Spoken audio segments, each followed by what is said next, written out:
exaltación. Todos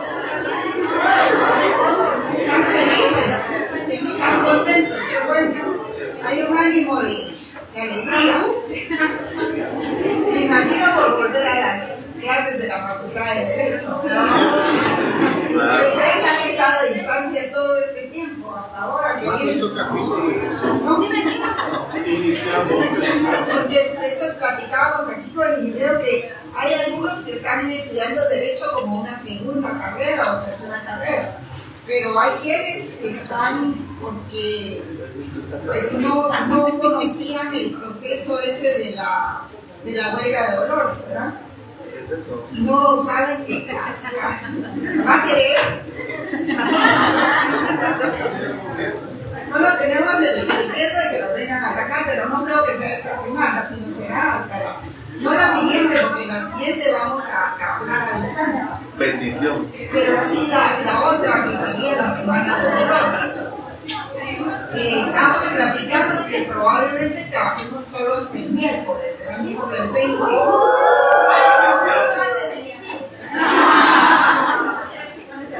Entonces, como los exámenes se corrieron, ¿verdad? Porque sabíamos que el examen era el 1 de abril. Era la locura, ¿no? Ahora quedó para el 15 de abril.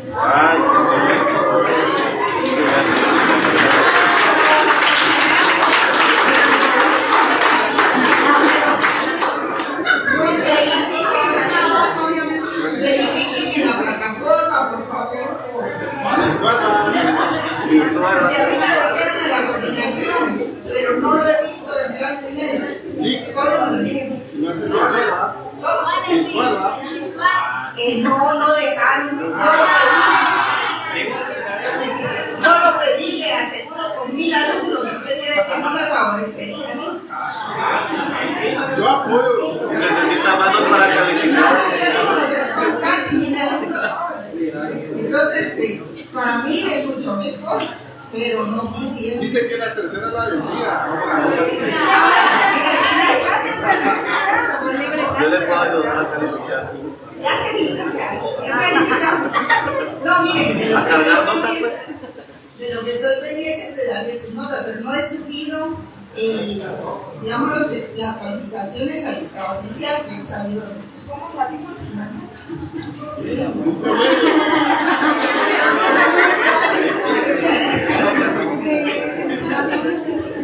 No, hay muchos alumnos que manejan categorías, no están aislados completamente, ¿verdad?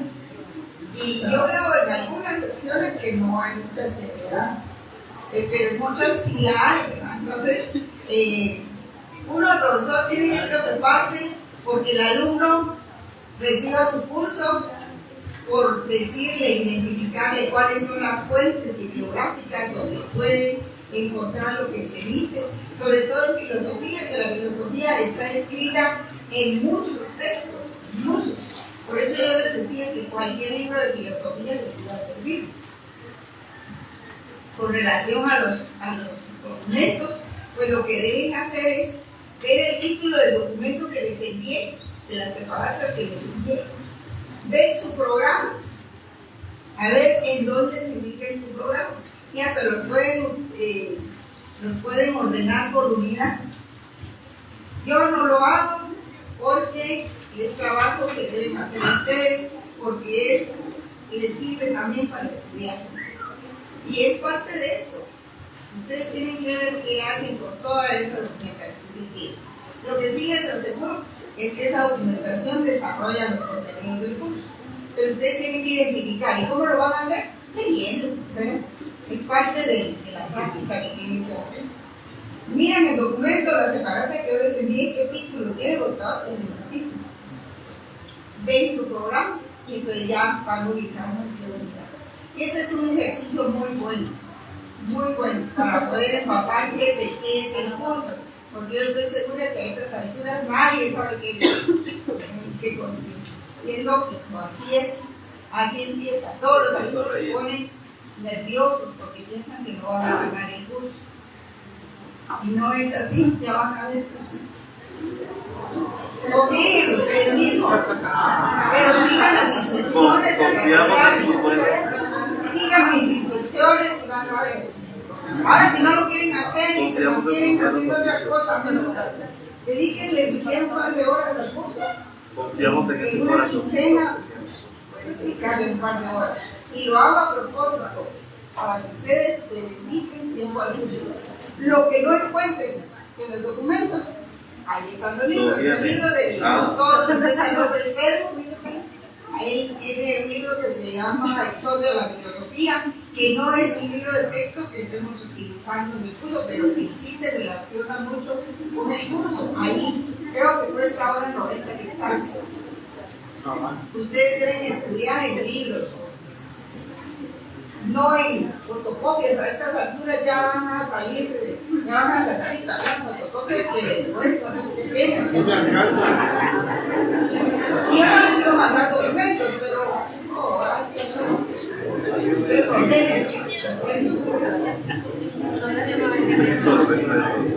Ayer habíamos hablado, Ayer. perdón, el miércoles, habíamos iniciado la segunda unidad. ¿Alguien tiene su programa por ahí? Disculpen, aunque sea en el teléfono.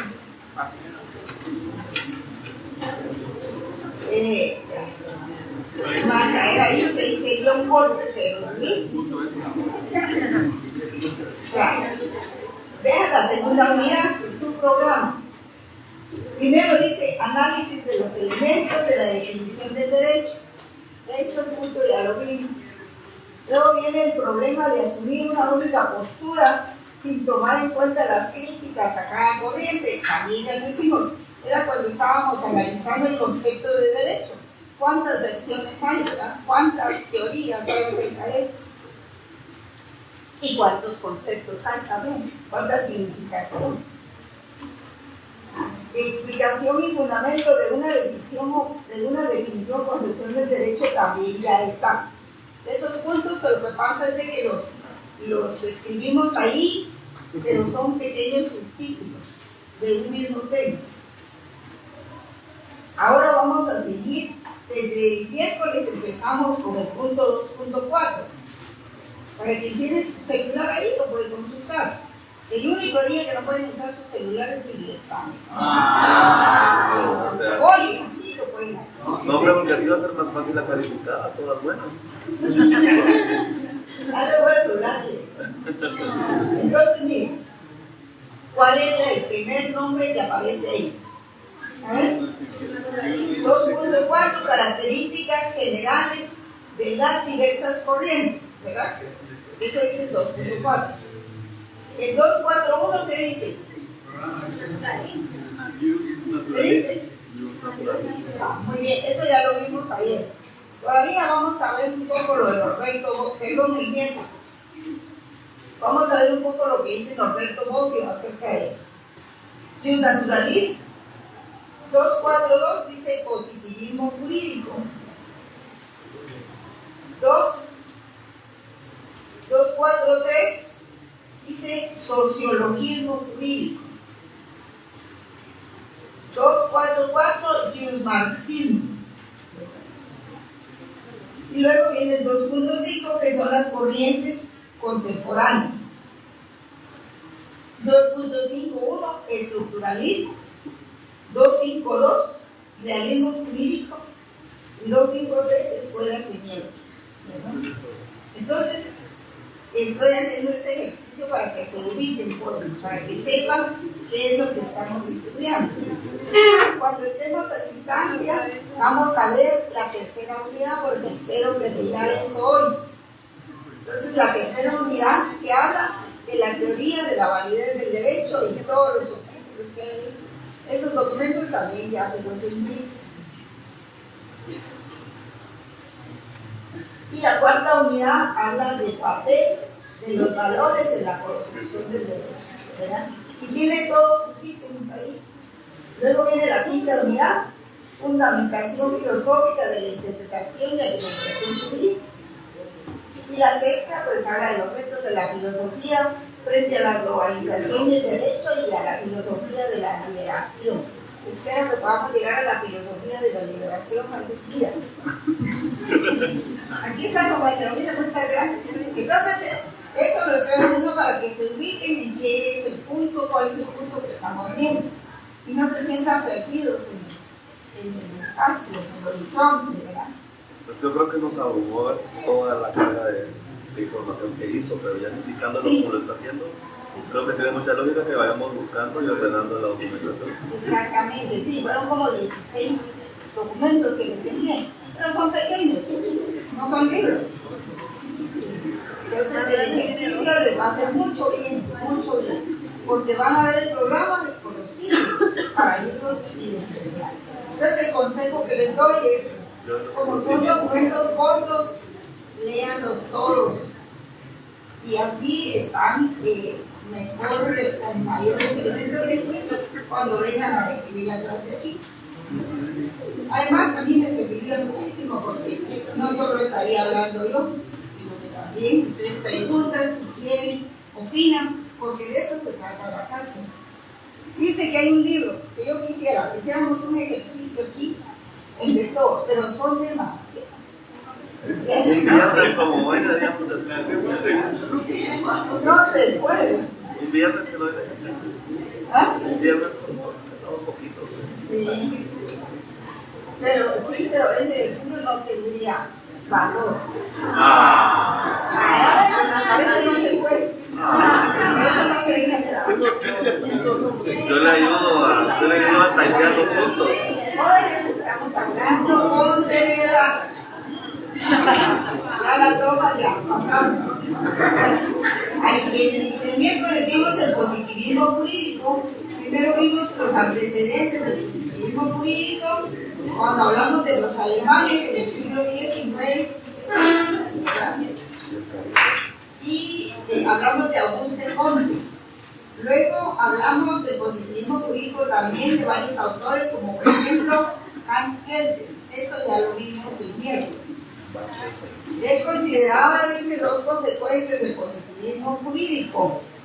Decía primero, positivismo jurídico, Hans Kelsen, ¿verdad? Es el nombre que damos a la teoría jurídica que coincide únicamente como derecho al derecho positivo. Esto es el derecho producido por actos de la voluntad del hombre. Y luego decía que la distinción entre el derecho y la moral son dos órdenes sociales diferentes, así como la distinción entre derecho y justicia, siendo esta última, la justicia, el modo como la moral se proyecta en el campo del derecho. ¿Por qué? Porque, como les decía ayer, hay una conexión entre lo que es moral, entre lo que es justicia, lo que es moral y lo que es legítimo. Hay una íntima relación. Si una resolución de juzgado, si un fallo de la Corte de Constitucionalidad o una ley reúnen justicia, pues también reúnen moral, pues, que va contra la moral de nosotros, los guatemaltecos, que somos los que recibimos esos fallos. Y por lo tanto, también es legítimo porque va representando nuestros intereses. Pero si un fallo no tiene eso, entonces es arbitrario. Aunque sea legal, es arbitrario, entonces diría en contra de la moral, en contra de la justicia y en contra de la legitimidad, ¿verdad? No recogerían nuestros intereses legítimos. No digo los nuestros, de todos los otros, sino de las personas que están involucradas. Ya empezamos.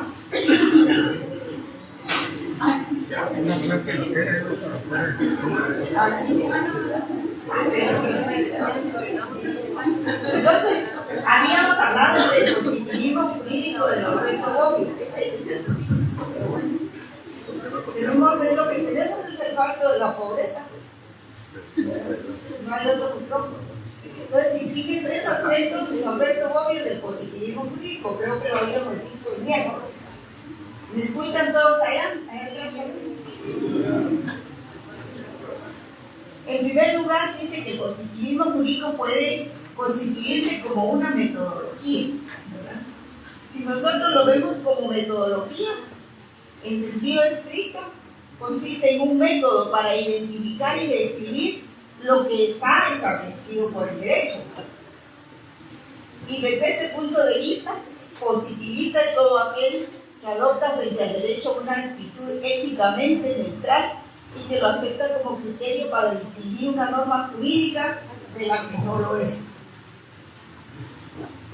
O sea, hay ciertos datos verificables objetivamente y se basa más en esos datos verificables y no en la determinación de sistemas de valor. Le da más importancia al derecho positivo como tal, ¿verdad? Como una norma jurídica que al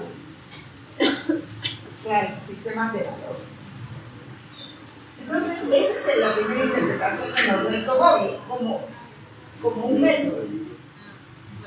El positivismo, en la segunda sección, Norberto Bobbio dice del positivismo jurídico que, en segundo término, el positivismo se identifica como teoría del derecho positivo.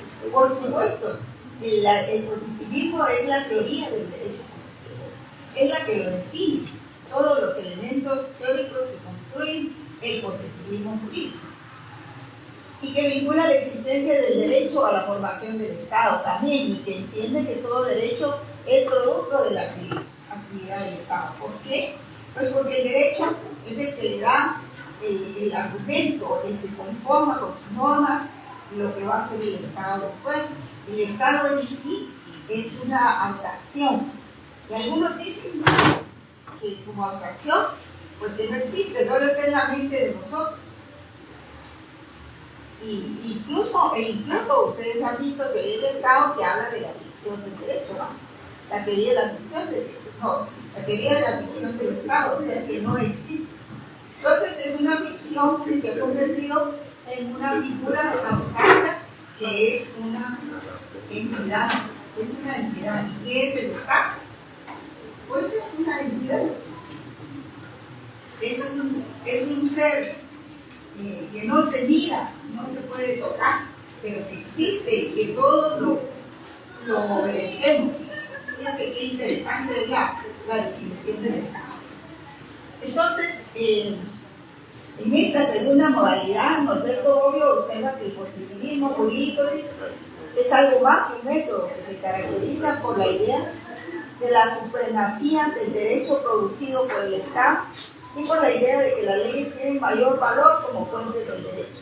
Entonces ahí es donde tiene mayor importancia, por ejemplo, la Constitución o la Carta Fundamental o lo que sea, porque está en esa norma, está dibujado, conformado, está adquirido, institucionalizado lo que es el Estado, que es la Constitución política.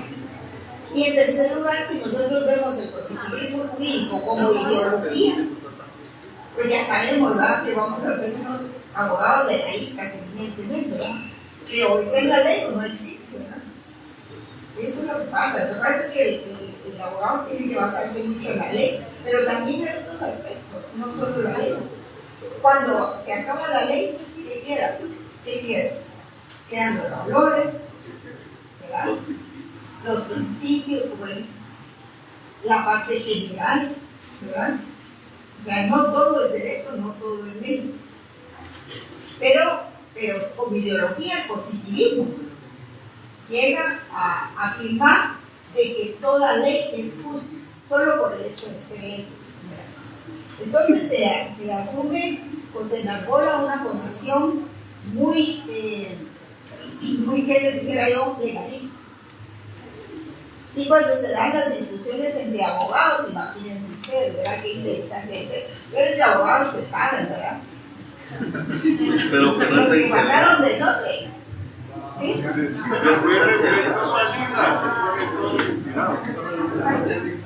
No le resten importancia lo que estoy diciendo. Entonces tenemos, por ejemplo, las escuelas que desarrollan el positivismo jurídico. En primer lugar, históricamente existió la escuela de los glosadores.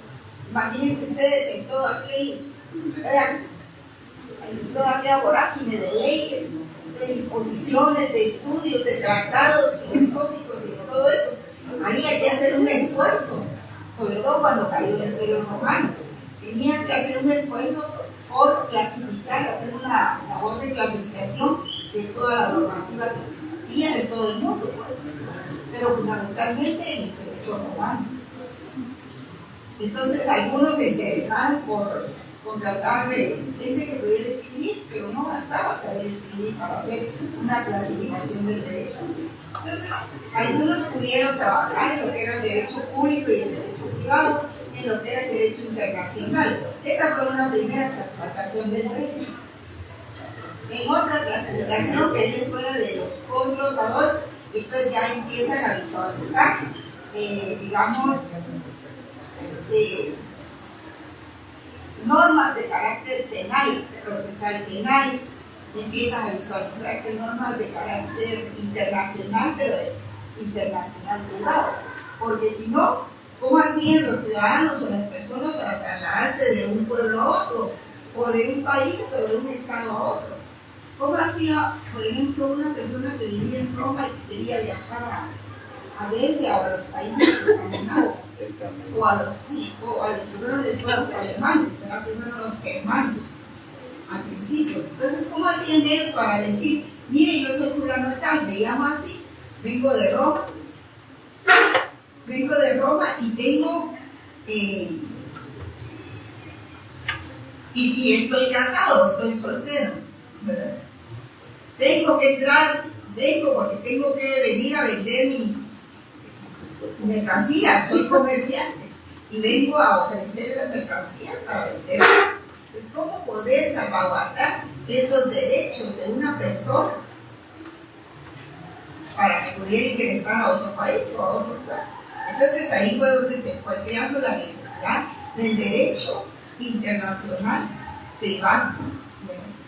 Porque el derecho internacional público, el derecho de gente, pues no hubo problema ahí, ¿verdad? Siempre se intuyó de que había que respetar acuerdos y convenios internacionales y había que proteger a las personas extranjeras, sobre todo a los inmigrantes. Entonces está como esa escuela que desarrolla positivismo jurídico, las escuelas de los glosadores. Acuérdense que positivismo jurídico es una escuela que escribe el derecho. Y la interpretación del derecho romano fue lo más cercano, pues no contaban con una preparación histórica.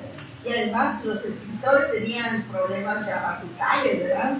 De redacción, y para ellos la base fundamental en cierta medida fue la argumentación jurídica que los filósofos podían dar de algunas leyes para que se escribieran como tales, ya fuera como derecho civil, como derecho internacional, público o privado, ¿verdad? Entonces se organizó una escuela que se llamaba del Corpus Juris Civilis, y esta escuela pues tuvo su apoyo, mucho apoyo en Napoleón. De hecho, en el periodo de los postglosadores, Napoleón ordenó que se hiciera el primer código de derechos civiles, Y ese código sirvió para toda América Latina también, porque ¿por quiénes fuimos conquistados? Por los españoles, por los portugueses. Y todos ellos pues venían del reino de Roma, y los franceses también. Y los franceses tenían mucha influencia en el derecho de los españoles, de los portugueses, y así fue como se fue difundiendo. Claro, pero ya en la escuela de los postglosadores también se habla de una teoría del derecho penal y de procedimientos de derecho penal. La escuela exegética es otro aporte, ¿verdad? Pero esta escuela, que es una escuela francesa que surge a raíz de la Revolución Francesa, dio lugar a ese movimiento codificador también, ¿verdad? Y ese periodo de tiempo se llamó la Ilustración. Y en esa época pues se rendía culto a la ley y culto a la razón suprema, de tal suerte de que se consideraba que los jueces eran la boca de la ley. O sea, que un juez no podía razonar una sentencia, ni la podía argumentar, ni nada de eso. Él lo único que tenía que hacer era repetir lo que decía la norma con respecto al caso. Y eso era muy limitante, como ustedes pueden ver, se cometían muchas injusticias. Pero miren, la escuela alemana, los alemanes del siglo XIX a principios, y dicen no, esa forma de resolver es incorrecta. El juez puede dar más allá de eso. Tiene razonamiento, tiene estructura, pensamientos, con el pensamiento también palabras, lenguaje. Y también tiene que decir, si va a decir no, si va a negar un derecho, tiene que decir por qué, a cuenta de qué.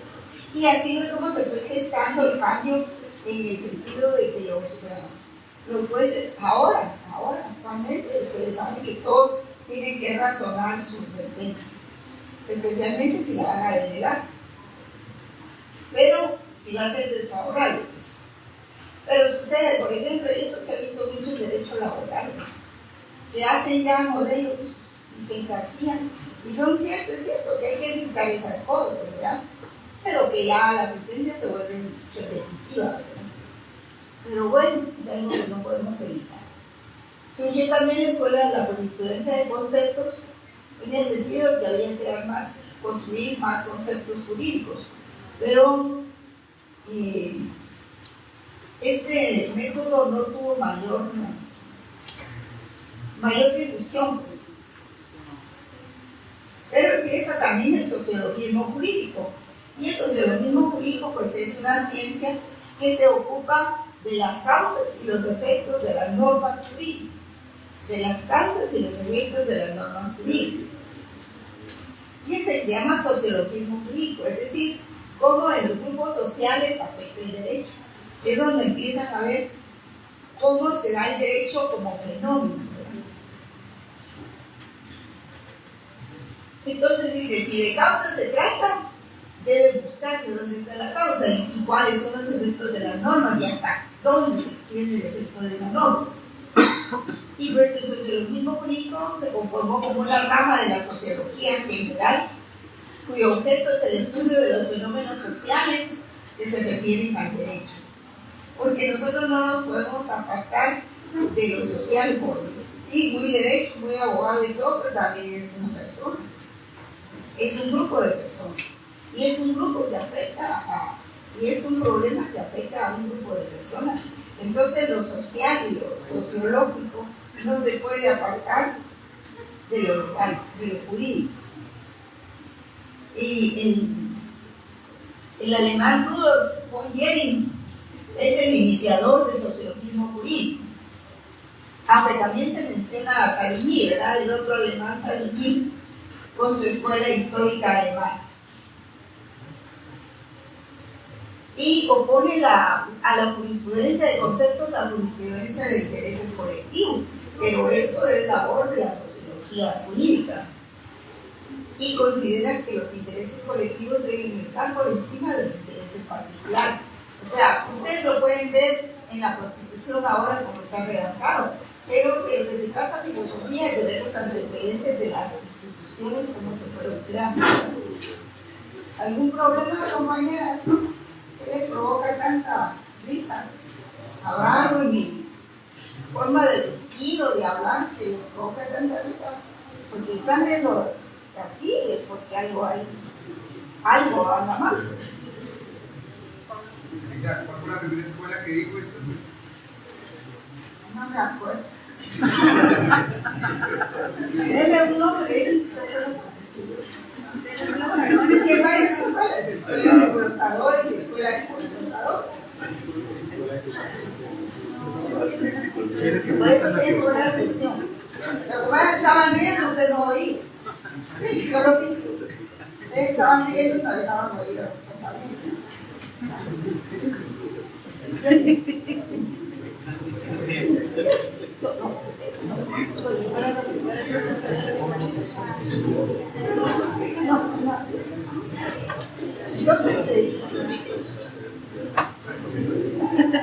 Entonces los antecedentes del sociologismo tienden a criticar varios aspectos de la aplicación del derecho, ¿verdad?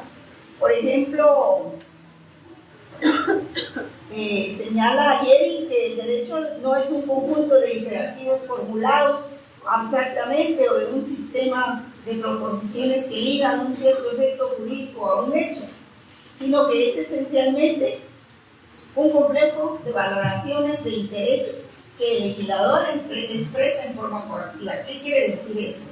¿Qué interés tenía el legislador cuando emitió cierta ley? ¿En qué época fue? Bueno, puede ser que en la época del Pico, puede ser que en la época de la Revolución.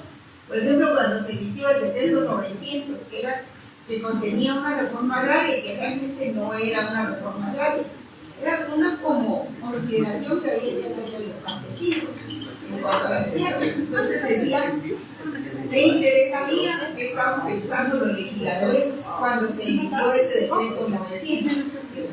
Ustedes ya recibieron derecho agrario y oyeron el decreto 900. Entonces, ¿qué había en el pensamiento del legislador cuando decía hacer eso? Pues es que obedece a todo un movimiento jurídico, político y económico para mejorar las condiciones de los trabajadores. En el mismo sentido surgieron instituciones que ahora protegen al trabajador, como el Instituto Guatemalteco de Seguridad Social, con los servicios médicos, con la pensión por vejez, por accidentes, invalidez y maternidad, algo así. La jubilación también. Sí, la jubilación. Entonces, todas esas instituciones fueron antecedentes muy importantes de lo que ahora nosotros conocemos y creemos que todo eso se da por hecho, ¿no? Porque tiene que estar, ¿no? Hay que analizar de dónde vino, cuáles fueron sus antecedentes, porque así como apareció, puede desaparecer. Y muchos intentan desaparecer esas facilidades para los trabajadores. Entonces, en el caso, dice, de las lagunas de la ley, el juez no puede limitarse a una simple interpretación lógica, gramatical, porque ustedes saben que cuando hay lagunas de la ley, ¿qué es lo que tiene que hacer el juez? A ver, estudiantes de noveno semestre, ¿qué tiene que hacer el juez cuando encuentra una laguna de la ley? Que el caso no está exactamente contemplado en la ley. A ver, ¿qué hace? Consultar al nivel organismo judicial y de ahí. No dije trámite, dije que tiene que actuar. ¿Cuál es el procedimiento de razonamiento? Es integrar la ley. Licenciado, Integrar la ley. aquí tenía la respuesta, compañero. Perdón, No, hombre, no, no, pero díganos. Integrar la ley, ¿verdad? Y eso como en el artículo 10 de la ley. Y muchas gracias a los alumnos que siempre participan. Entonces, dice que está bien integrar la ley, y la integración de la ley significa ver todos aquellos aspectos históricos, sociológicos, hasta psicológicos del caso, ¿verdad? Entonces no basta hacer solo una simple interpretación gramatical, sino que debe penetrar más en los intereses del legislador, sobre la base del examen de intereses que esos legisladores protegieron. Entonces el sociologismo jurídico ve al derecho como un producto de luchas, de peleas, corrió mucha sangre, mucho sudor, mucha pérdida de vidas para que nosotros tengamos una constitución como la que está, ¿verdad? Y eso no lo digo del año 85 para acá, no, hubo mucho más en el conflicto armado, en los acuerdos de paz y todo eso, ¿verdad? Entonces se corrió mucha sangre, murieron muchos inocentes, y es algo que nosotros no debemos olvidar y tenerlo siempre presentes para valorar el derecho, valorar la norma. Y entonces todas esas luchas, acuerdos políticos y acción social, pues son los que debemos estudiar como procesos de dominación y armas de represión contra defensores, ¿verdad? Defensores sociales, personas que siempre se oponen, comunicadores, gente que siempre pone el dedo en la llaga para la gente que no quiere hacer lo que debe hacer. Vamos al neomarxismo, jóvenes. Bueno, entonces el jurídico, para terminar esta parte, se inscribe en el institucionalismo, es decir, en las instituciones jurídicas. Pero para cuando estudia esto, ya se habla de otra teoría, que es el pluralismo jurídico. ¿Qué es el pluralismo jurídico? Plural, varios. Jurídico, derecho, ¿verdad? Que hay varios ordenamientos jurídicos en el mundo. No es solo el de Guatemala, está el de Estados Unidos, el de México, el de Alemania. Entonces, hay un pluralismo jurídico a todo nivel. Entonces, el sociologismo jurídico vela por los grupos sociales en todos esos ordenamientos jurídicos, no solo en uno, sino en todos. Y en cada uno se dan diferentes efectos. Entonces, por ejemplo, el grado de respeto de los derechos humanos que se tiene, por ejemplo, en Europa, probablemente no lo tenemos aquí, ¿verdad? Porque estamos nombrando como comisario de la tortura a alguien que está torturando, ¿verdad? Entonces, eso es un signo de contradicción institucional. Pero hay que tener cuidado de no socavar el valor de lo normativo, porque hay algunas corrientes radicales que de una vez le niegan todo valor al derecho, y eso no debe ser, ¿verdad? El realismo extremo tampoco es realismo, porque mutila la propia realidad de una de las dimensiones esenciales que es el derecho, como conjunto de normas destinadas a regir conductas humanas y a obtener un modelo de sociedad determinado. Bueno, vamos al yusmarxismo. El yusmarxismo fue creado por Carlos Marx, o se deriva pues de las tesis de Carlos Marx y de Federico Engels. Los dos fueron autores alemanes muy talentosos e crearon la obra de El Capital. El Capital, Das Kapital, se dice en alemán, ¿verdad?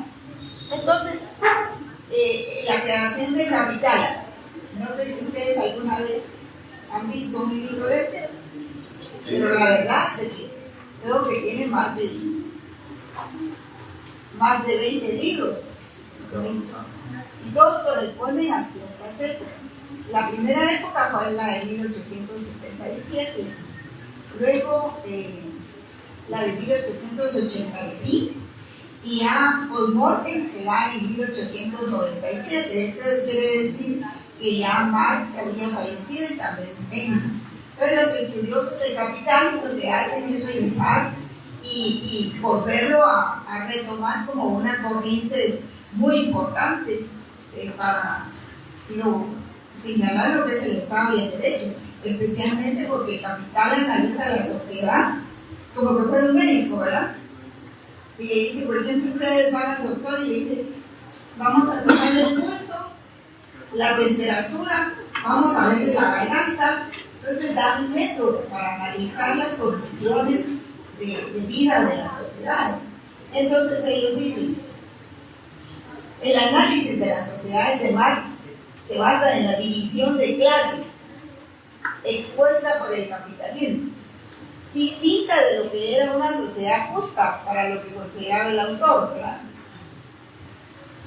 Por un lado, la clase trabajadora. Existe la clase trabajadora que él le denomina el proletariado. ¿Qué es el proletariado? Esa clase social vende su mano de obra y recibe dinero a cambio, pero ellos no poseen medios de producción. ¿Cuáles son los medios de producción? ¿Qué son medios de producción? La producción de lo que sea. No, ese es el resultado de los medios de producción. La fuerza de trabajo. Ese es uno. Pero los medios de producción son las fábricas, es la tierra, los latifundios, las industrias, el mismo capital, ¿verdad?, que se invierte. Esos son los medios de producción. Entonces dice, por un lado la clase trabajadora, que es el proletariado, vende su mano de obra y recibe dinero a cambio, pero no poseen los medios de producción, que son los principales responsables de brindar riqueza a la sociedad. Y la alimentan, pues, porque ellos son los agricultores, los que cultivan, los que fabrican, construyen, producen bienes y servicios para la sociedad, ¿verdad? Licenciada, A su vez, pues yo recuerdo que el texto del Capital hace un análisis o una referencia de la economía política, pero la política económica. sí, pero entonces me imagino que la parte que usted está mencionando para este curso viene donde empieza a abordar todo lo que es la parte filosófica. Y social. Sí, porque él habla de la sociología, habla de la parte Porque vamos a social y hablar de económica. la sociología. Porque ese es un texto que lo ponen mucho en ciencias económicas, aliado, pero Lo que más pasa que es- todo por la segmentación de clases sociales que usted mencionaba. Sí. Sí, lo que pasa es que ellos utilizan eso para explicar la situación de las masas, ¿verdad? Fundamentalmente, y dónde está el problema. Y ellos hacen un como test, ¿verdad? Es un como test para analizar cada sociedad. Entonces dice que a su vez el proletariado se encuentra dividido en proletariado ordinario, quienes consiguen trabajo y un pago razonable. Y también está el núcleo proletariado, quienes viven en pobreza absoluta y no consiguen trabajo, que viven en pobreza extrema, ¿verdad? Como los inmigrantes, por ejemplo, los mendigos, hay tanta gente, ¿verdad? Esas son las masas, las que están desprotegidas. Y la otra clase es la burguesía. Se le llama burguesía porque en Francia, en tanto estaban rigiendo el sistema feudal, va surgiendo en Burgos, que es una provincia de Francia, algunos individuos que logran acumular capital y logran hacer capital vendiendo sus productos. Y ellos son los que empiezan a cambiar las cosas, la situación del cierre de la greva, ¿verdad? Porque en ese entonces no había pago de salario. Y ellos son los que aceleran también los efectos, no los efectos, sino las causas de la Revolución Francesa. Entonces todo el mundo dice, bueno, pero si ya puedo ganar un salario, ¿por qué me tienen aquí trabajando como esclavo? No tengo tierra, no tengo bienes, no tengo instrumentos de trabajo, no tengo nada. Entonces va creciendo el movimiento burgués. Entonces, esta clase de la burguesía que tiene los medios de producción compran el servicio del proletariado para su explotación. Y esta clase se divide en burguesía muy rica y en pequeña burguesía. Estos últimos, la pequeña burguesía, digamos que la burguesía muy rica son los banqueros, por ejemplo, que manejan el capital, que tienen las sedes de cambio, en fin, que manejan las grandes empresas. Y los otros pues son comerciantes, campesinos, que tienen que trabajar a la par de darle trabajo a los proletariados, tienen que trabajar a la par con ellos y tienen poca tierra. Y entonces esto va perpetuando el dominio político y económico. Y ese es el análisis que hace de las sociedades para explicarse por qué hay unos que tienen dinero y otros que no lo tienen y por qué las desigualdades. Entonces la idea del marxismo, pues al final ellos piensan que si el Estado y el derecho surgieron de la misma forma, por las mismas causas, también podrían desaparecer eventualmente por las mismas causas, pero eso nunca se ha visto ni se va a ver. Entonces, es decir, estas causas de desaparición del Estado de Derecho. Ahora, el Estado, dice, es el aparato político, económico y social de la clase dominante. Es la violencia organizada. El derecho es la dictadura de la clase dominante dirigida en ley. Y ambos surgieron en la historia simultáneamente por las mismas causas. En el campo de las religiones, dice Marx, pues él ha sido muy crítico y dice que la religión es el apoyo de los pueblos, pero parece que no lo dijo él, sino que fue otro filósofo, Nietzsche, o lo dijo Mao Zedong, o alguien más, ¿verdad? Pero el mensaje está dado, ¿verdad? Y eso pues puede definir claramente la opinión de los marxistas acerca de las instituciones como el derecho y el Estado, pero lo hacen analizando desde un punto de vista económico, de las bases económicas y de las relaciones sociales de producción. Si los medios de producción están en propiedad privada, las relaciones serán de explotación. Si están en propiedad social, pues serán de otra forma, pero hasta ahí me quedo en el análisis. Está el estructuralismo también, es otra de las corrientes, ya vamos a finalizar 5 minutos jóvenes, que es un método empleado en las ciencias sociales con el cual se pretende ser descriptivo. El estructuralismo, pues, toma como materia prima los fenómenos sociales, sin evaluarlos, sin juzgarlos, solo describirlos. El estructuralismo vincula todos los ejemplos particulares de fenómenos sociales con su estructura subyacente, lo que significa que sus autores o sus orígenes no son tomados en consideración para nada. El estructuralismo es una corriente de pensamiento que se opone a las corrientes filosóficas, al estoicismo, al humanismo, a la fenomenología, al existencialismo y a la esencialidad también. No estudia la esencia de los fenómenos ni de las instituciones, solo describe. Por ejemplo, el estructuralismo lo encontramos mucho en derecho administrativo. ¿Por dónde empieza el derecho administrativo? A ver, ¿no? Empieza por los principios, pero después sigue con la jerarquía de las instituciones. ¿Cómo? El principio de legalidad también, sí, correcto. Que no solo hay el derecho penal, también hay el derecho administrativo, ¿verdad? Que viene a ser también la juridicidad de las resoluciones administrativas. ¿Sí?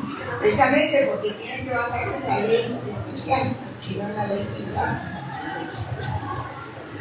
También considera la realidad humana como el resultado de relaciones sistemáticas o estructuras, perdiendo así pues toda sustantividad. Y el enfoque de las ciencias humanas creció hasta convertirse en uno de los métodos más utilizados para analizar, por ejemplo, el lenguaje, la cultura y la sociedad. Esto se dio en la segunda mitad del siglo XX. Generalmente cuando uno habla de estructuralismo también menciona funcionalismo, y algunos hablan de método estructural funcionalista. Pero aquí los separamos. Uno es estructural y otro es funcionalista. Y el funcionalista pues es una teoría de la sociología bajo la premisa de que todos los aspectos de una sociedad, ya sean instituciones, roles, normas, cumplen un propósito y son indispensables para la supervivencia del ambiente. Por ejemplo, si nosotros analizamos el organismo efectivo, pues eso es una estructura y que se va describiendo poco a poco, pero cada una de esas estructuras tiene su función y ese es el funcionalismo. También aplicado a la antropología, ¿verdad? Con el objeto de estudiar la sociedad, pero sin estudiar su historia. Y la última ya la habíamos visto, que es la escuela semiótica. Creo que cuando les describí la teoría del conocimiento hablé de eso, ¿verdad? Pues la que he dicho, Semiótica. Semiótica o semiología quiere decir lo mismo exactamente. Es la ciencia que trata de los sistemas de comunicación dentro de las sociedades humanas, porque estudia la vida de los hijos y la vida social. En derecho, pues estudia el lenguaje jurídico. La semiótica jurídica investiga la naturaleza, la estructura, el funcionamiento y efectos del lenguaje legal, examinando la constitución, de hecho, y relaciones jurídicas para la ciencia del derecho, tales por ejemplo como términos como fundamentos, como la validez, la vigencia y la eficacia de las normas. Bueno, estamos ahí nos quedamos.